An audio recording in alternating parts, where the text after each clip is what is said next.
Bienvenue à ces journaux, mesdames et messieurs. Bonsoir et tout de suite, prenons le sommaire. Instaurée par les Nations Unies il y a 3 décennies, la journée internationale de la liberté de la presse a été célébrée avec bonheur. Le soutien du chef de l'État Félix Tshisekedi étant remarquable. En 4 ans, selon Reporters sans frontières relayé par Journalistes en danger GED, la RDC a gagné 30 places.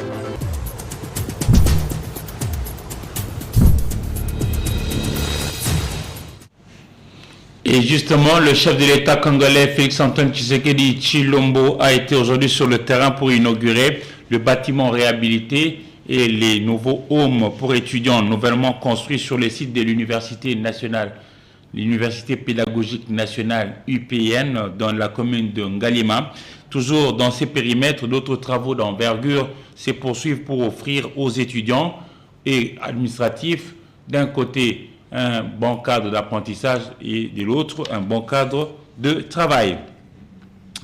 L'humanité entière a été rythmée aujourd'hui 3 mai 2023 au son et images de la journée internationale liée à la liberté de la presse. Comme en 2019, peu après son accession au pouvoir, le chef de l'État congolais, Félix-Antoine Tshisekedi Tshilombo, a honoré la profession par sa présence au niveau du fleuve Congo, hôtel situé dans la commune de La Gombe, où la corporation a évoqué le thème « La liberté d'expression à l'épreuve de la situation sécuritaire en République démocratique du Congo ». Julia Kamonia pour la suite.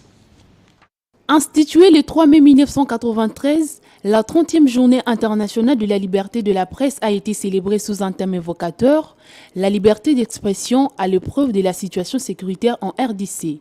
Cette fête a coïncidé avec l'avènement de la nouvelle loi sur la presse appelée loi Mouyaya. Honorée par la présence du chef de l'État Félix-Antoine Tshisekedi, cette fête a été une belle occasion pour plancher sur les grandes lignes de cette loi. Elle redéfinit le paysage médiatique congolais. Elle consacre la salubrité médiatique et son application va entraîner la mise en œuvre de la majorité des résolutions des États généraux de la communication et médias qui ont servi de boussole aux réformes à entreprendre pour encadrer et promouvoir l'exercice de la liberté de la presse en RDC. Premier à prendre la parole, le président de l'Union de la presse du Congo, UNPC en sigle, a plaidé pour le professionnalisme, invitant les professionnels des médias à ôter leurs caméras, éloigner leurs micros et plumes de tous les acteurs politiques qui louent la haine, les tribalismes. Les Congo-Kinshasa est injustement agressé. Pour sa part, le président du CESAC a fait remarquer que la RDC est sur la bonne voie et le respect de l'éthique et déontologie procure déjà une nette sécurité. La tolérance qui existe en RDC n'est pas trouvable chez le voisin. Et au ministre Mouyaya de plaider pour le soutien des médias par le gouvernement dans un élan de solidarité pour consolider la paix et la démocratie. La liberté d'expression comme moteur de tous les autres droits de l'homme est le thème retenu pour la célébration aujourd'hui de la journée internationale de la liberté de la presse. Le secrétaire général de l'Organisation des Nations Unies, Antonio Guterres, s'est réjoui plutôt de la pluralité de médias à travers la planète Terre et dénonce les menaces et harcèlement dont sont victimes quelques professionnels de médias. Sylvie Fortuné-Moula. L'année 2023 marque le 30e anniversaire de la Journée mondiale de la liberté de la presse. 3 décennies au cours desquelles il y a eu de progrès en faveur d'une presse libre et de la liberté d'expression dans le monde. La multiplication des médias dans plusieurs pays et la montée en puissance de nouvelles technologies de l'information et de la communication. Cependant, la liberté de la presse, la sécurité de journalistes et la liberté d'expression sont de plus en plus menacées.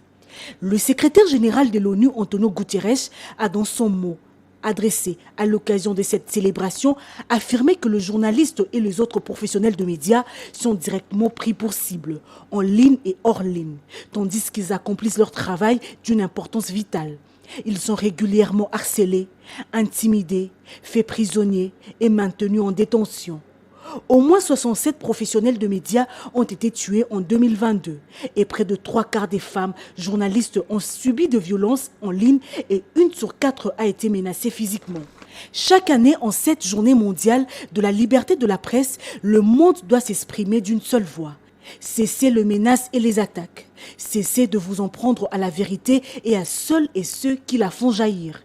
En République démocratique du Congo, l'ONG Journalistes en danger, JED, continue d'appeler le gouvernement de la République à sortir de sa léthargie.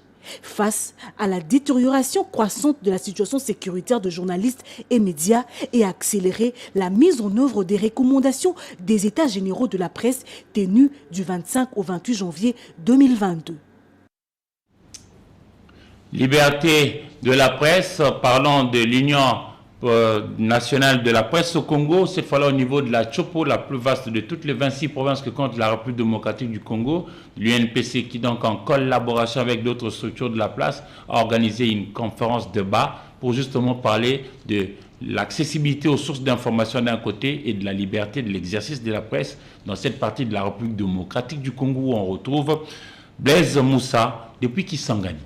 L'Union nationale de la presse section de la Chopo, en collaboration des autres organisations des professionnels des médias œuvrant dans la ville de Kisangani, ont organisé ce mercredi 3 mai 2023 une conférence débat à l'invitation des journalistes. La grande salle de Malikia University a servi de cadre pour abriter cette cérémonie. Durant ces échanges, 3 intervenants se sont succédés. Il s'agit de M. Sylvain Massoudi du bureau du Haut Commissariat des Nations Unies aux droits de l'homme qui a développé son exposé sur la liberté de la presse, une pierre angulaire des droits de la personne. Le professeur Jacques Moukonkole de la faculté des lettres de l'université de Kisangani a focalisé son intervention sur la liberté de la presse pour garantir une culture de la transparence et de la bonne gouvernance dans la Chopo. Et enfin, maître Lucien Kalinde, avocat au barreau de la Chopo, a développé son enseignement sur les mérites des nouvelles lois numéro 20/009 fixant la modalité d'exercice de la liberté de la presse, la liberté de l'information et de l'émission par la radio et la télévision, la presse écrite et tout autre moyen de communication en République démocratique du Congo. Le professeur Jacques Moukonkole revient ici sur les condensés de son exposé. Nous avons tenu à sensibiliser les journalistes de la presse pour qu'ils puissent jouer pleinement leur rôle. Jouer pleinement leur rôle, cela signifie que les journalistes doivent travailler en professionnel des médias. Ils doivent respecter la déontologie et l'éthique professionnelle. Ils doivent donner l'information correcte, une information fouillée, vérifiée, donc ils doivent s'en tenir à la véracité des faits. Notons que la journée mondiale de la presse est célébrée en République démocratique du Congo sous le thème la liberté de l'expression à l'épreuve de la situation sécuritaire en République démocratique du Congo, nouvelle loi sur la presse pour une nouvelle dynamique. Les autorités congolaises et la mission du Fonds monétaire international FMI sont parvenus à un accord au niveau de service pour la 4e revue du programme économique. Le Premier ministre, chef du gouvernement, Sama Lukonde Kyenge, a discuté aujourd'hui avec une délégation de cette institution de Bretton Woods, ici à Kinshasa.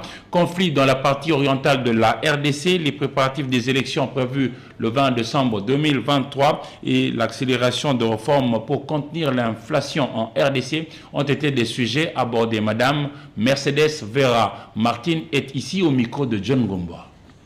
Nous avons resté ici 2 semaines pour la discussion de la 4e revue du programme FEC. Aujourd'hui, on a communiqué à son Excellence le Premier ministre que nous avons un accord au niveau des services de FMI qui permettent de nous avancer à la préparation pour un conseil d'administration à la fin juin. Nous avons discuté la situation macroéconomique avec une croissance résiliente au niveau du pays et appui pour le développement du secteur minier. Dans le même moment, nous avons discuté l'accélération de l'inflation dans un contexte difficile au niveau de l'escalation des conflits de l'Est et aussi l'incertitude au niveau des élections. Dans ce contexte, nous avons parlé de la besoin d'un resserrement de politique monétaire et budgétaire pour diminuer les pressions inflationnistes en 2023, accélérer la mise en œuvre de réformes institutionnelles et de gouvernance. Et nous avons aussi, bien sûr, parlé des efforts des autorités pour avancer sur la diversification économique et le besoin d'augmenter le potentiel de croissance de ce pays.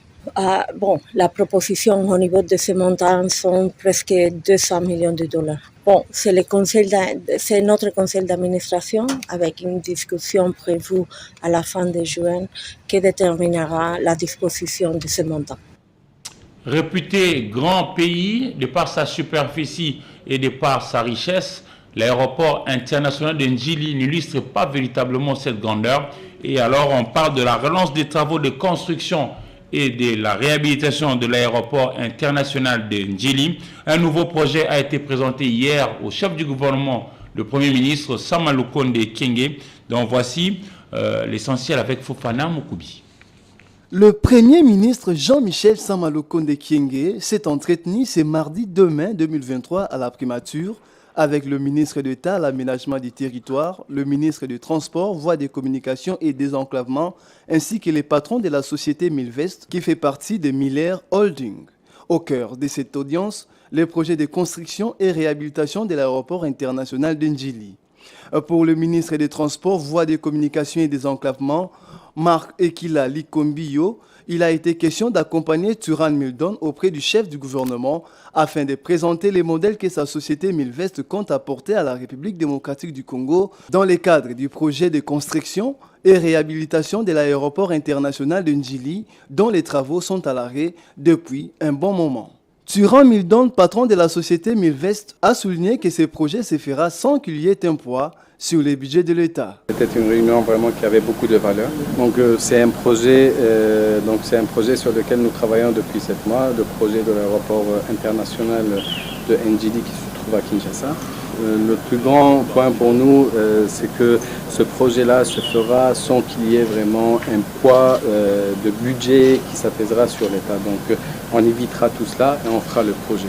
Bon. Donc c'est un modèle de projet qui se fera sous forme de BOT. Donc réaliser le projet, exploiter le projet et le redonner à l'État.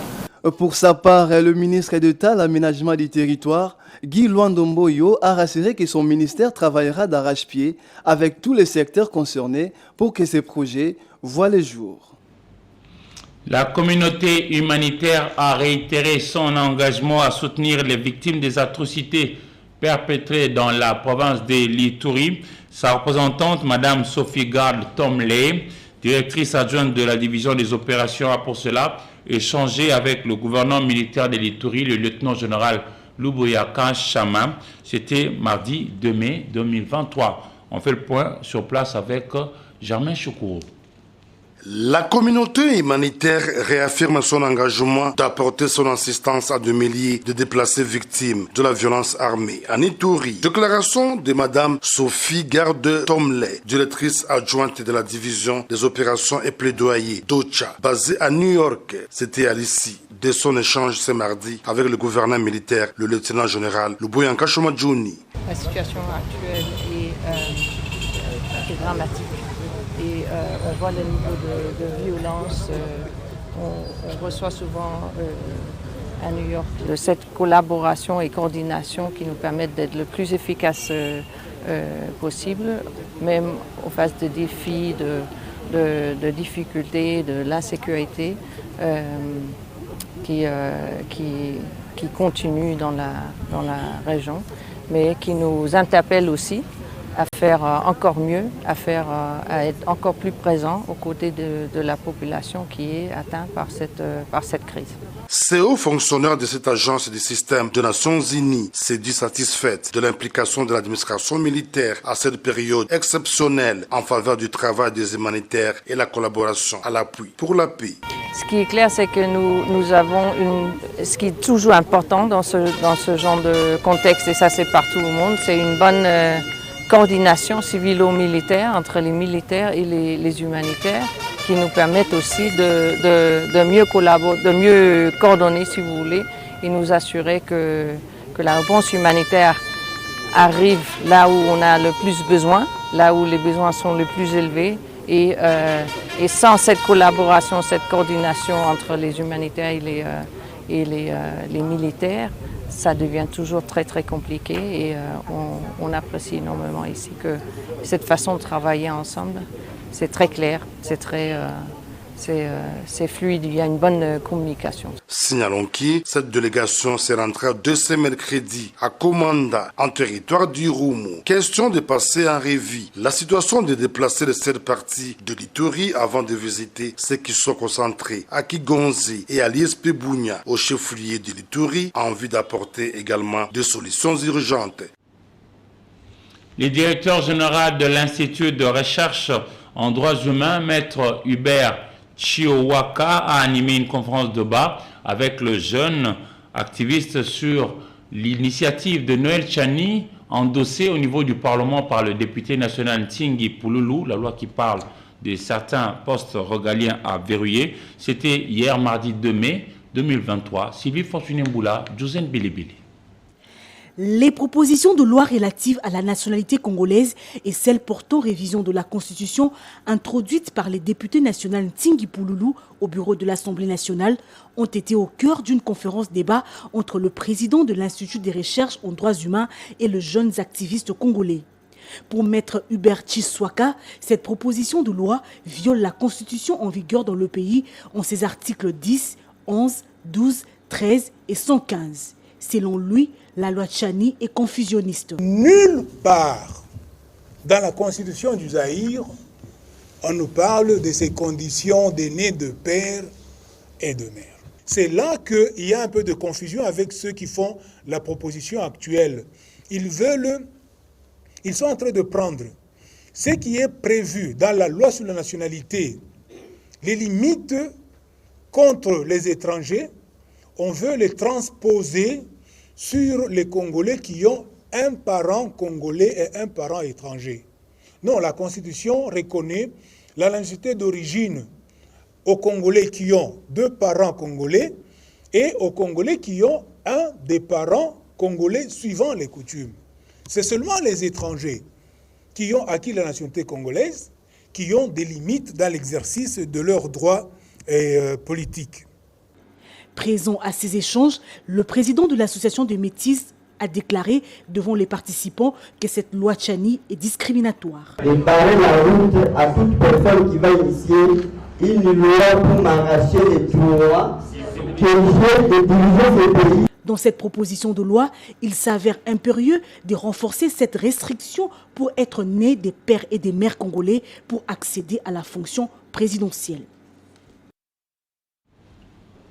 La stratégie sectorielle dans l'enseignement primaire, secondaire et technique EPST n'est pas toujours très bien maîtrisée dans l'opinion. Voilà qui a motivé plutôt le ministre national Tony Mwaba à organiser une séance de travail axée sur ces sujets pour une nette appropriation par les agents de ces ministères pour la période 2016 à 2025. Fofana Moukoubi pour la suite. C'est mardi 2 mai 2023. Dans la salle Réunion Crec, le ministre de l'enseignement primaire, secondaire et technique, le professeur Tony Mwaba Kazadi, a procédé officiellement à l'ouverture de l'atelier portant sur l'appropriation de la stratégie sectorielle de l'éducation et de la formation couvrant la période 2016 et 2025. Y ont pris part Mme Aminata Nama Siabazego, vice-ministre de l'EPST, le membre du cabinet du ministre de l'EPST, Mme Christine Nepa, secrétaire général à l'EPST, tous les directeurs chefs des services, les inspecteurs généraux adjoints, quelques experts du ministère, le syndicaliste de l'EPST, ainsi que la société civile et l'espace. Au menu, les exposés sur les réformes en cours sur la stratégie sectorielle de l'éducation et de la formation couvrant la période 2016-2015, ainsi que les échanges portant sur ces dernières. Prenant la parole, le ministre de l'enseignement primaire, secondaire et technique a appelé ses collaborateurs à s'approprier cette stratégie et surtout de se livrer à un recyclage pour avoir une même compréhension. Lorsque nous parlons de la lutte contre les antivaleurs, il y a tout un axe réservé à la gouvernance. Donc ça cadre parfaitement aussi.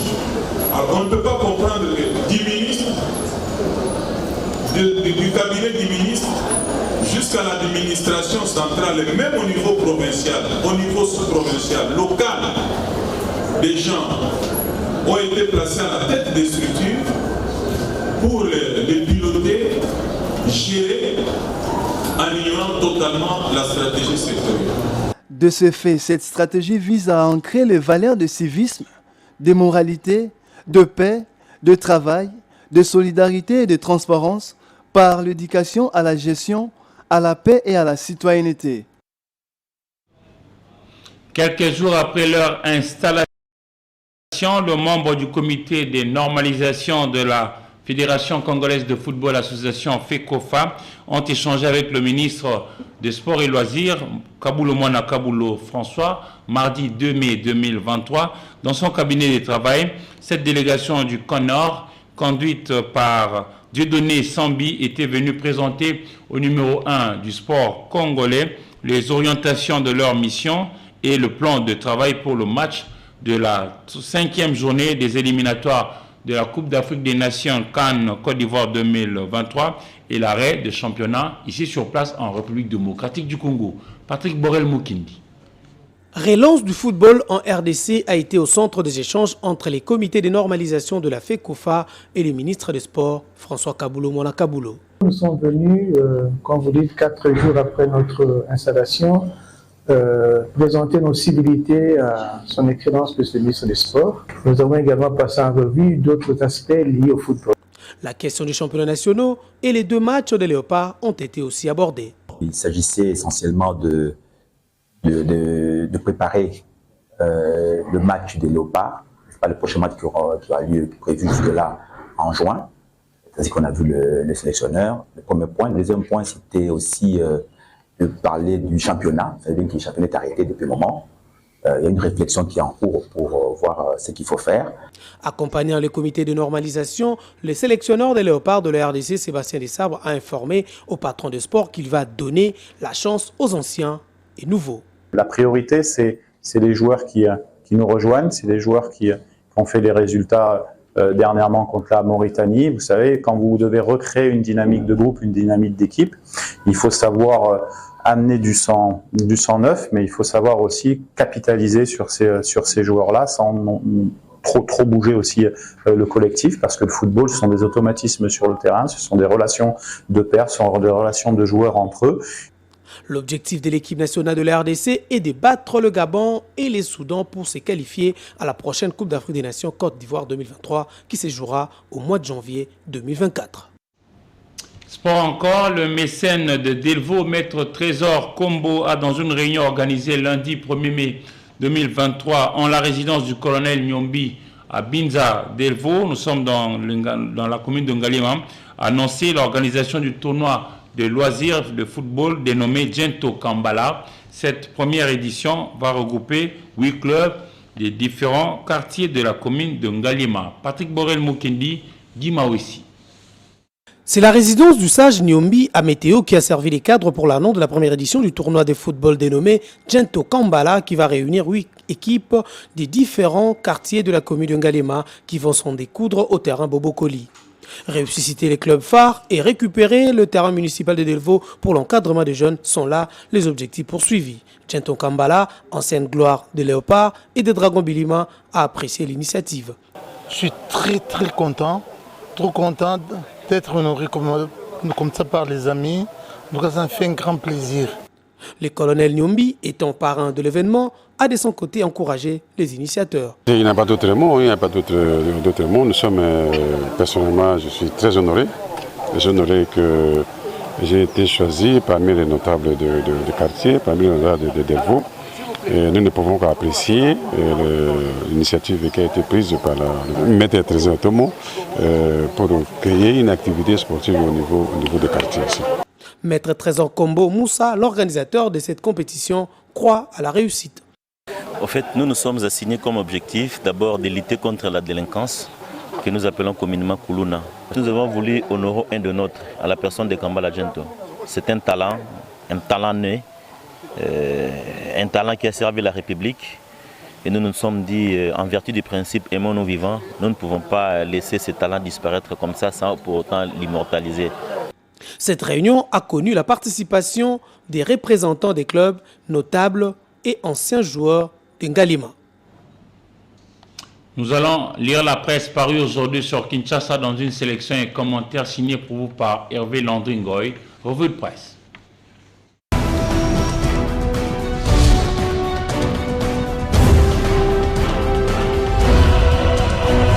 La République démocratique du Congo célèbre le 30e anniversaire de la Journée mondiale de la liberté de la presse au rythme d'une nouvelle loi dans les secteurs. Initiée par le ministre de la Communication et porte-parole du gouvernement, annonce Forum des As. Cette nouvelle loi non encore en vigueur modifie et complète la loi numéro 96/002 du 22 juin 1996 fixant les modalités de l'exercice de la liberté de la presse en RDC. La loi dite Mouyaya comprend les innovations majeures dans les domaines de la communication, notamment l'extension de l'objet de la loi à la liberté de l'information et d'émission par la radio et la télévision, conclut Forum des As. Par longueur, au Nord Kivu, Fachi évite d'affronter les présidents kenyans et écrit les quotidiens d'information Congo Nouveau. Aussitôt après la démission du général Jeff Nyaga, les commandants kenyans de la force des États membres de l'EAC, le président kenyan William Ruto, a nommé dans le 24 heures son remplaçant en la personne du général Alfaxar Muturi. Cependant, les tenants du pouvoir se disent étonnés de voir que le président William Ruto ait nommé cet officier sans consulter Félix Tshisekedi. Rappelé dans son pays, le général Jeff Nyaga, critiqué par le gouvernement congolais, a été nommé commandant dans la région ouest du Kenya. Une façon pour William Ruto de montrer à Kinshasa qu'il continue de faire confiance à son officier. Pendant ces temps, la référence plus annonce que la FEC dénonce le blocage au Rwanda des camions immatriculés en RDC. D'après ces quotidiens, une dizaine de camions chargés de marchandises sont bloqués au Rwanda depuis une semaine.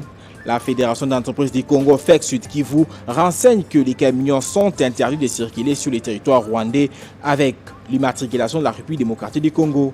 Le président de la FEC Sud Kivu, Joyeux Bidika, ajoute que le gouverneur du Sud Kivu a promis de contacter son homologue rwandais de Tchangungu pour dénouer la crise. Pour l'avenir, cet incident n'est qu'un épisode de plus dans la guerre économique entre les deux pays dont la phase vive est venue d'après une série d'embrouilles. Dossier location du stade Martyr de la Pentecôte à marge de la sortie officielle de l'Union sacrée de la Nation, écrit les quotidiens d'information Africa News. La facture proformant des locations du stade de Martyr délivrée par les comités de gestion de ces temples du foot de Kinshasa a révélé plus d'un secret dépositionnel autour de l'organisation de la sortie officielle de l'Union sacrée de la Nation. Ce document, qui a fuité pour se retrouver en circulation libre sur les réseaux sociaux, renseigne que 653 000 $ américains ont été demandés à l'Assemblée nationale en guise de location du stade Martyr de la Pentecôte. Deux faits ont piqué la curiosité de plusieurs internautes et provoqué une valse de commentaires allant dans tous les sens, à savoir la somme demandée et les clients à qui la facture a été adressée. En effet, les 653 000 $ américains demandés sont de très loin supérieurs aux 77 975 $ américains sollicités pour la rencontre du pape François et le jeune du 8 février dernier au même stade des Martyrs. Les quotidiens se posent plusieurs questions, à savoir pourquoi une telle différence en l'espace de 2 mois seulement. L'autre vraie question qui taraude les esprits avertit l'Union sacrée étant un fait privé, pourquoi c'est à l'Assemblée nationale de payer sa facture, qu'elle soit salée ou pas? Autour de cette situation, il avait des boucliers spontanés s'est produite mardi 2 mai 2023 sur les réseaux sociaux Twitter. C'est tout pour cette revue de presse. Bonsoir.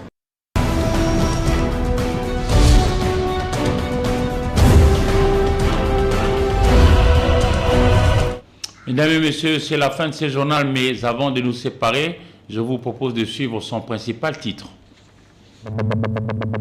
Instaurée par les Nations Unies il y a 3 décennies, la Journée internationale de la liberté de la presse a été célébrée avec bonheur. Le soutien du chef de l'État Félix Tshisekedi étant remarquable. En 4 ans, selon Reporters sans frontières relayé par Journalistes en danger GED, la RDC a gagné 30 places.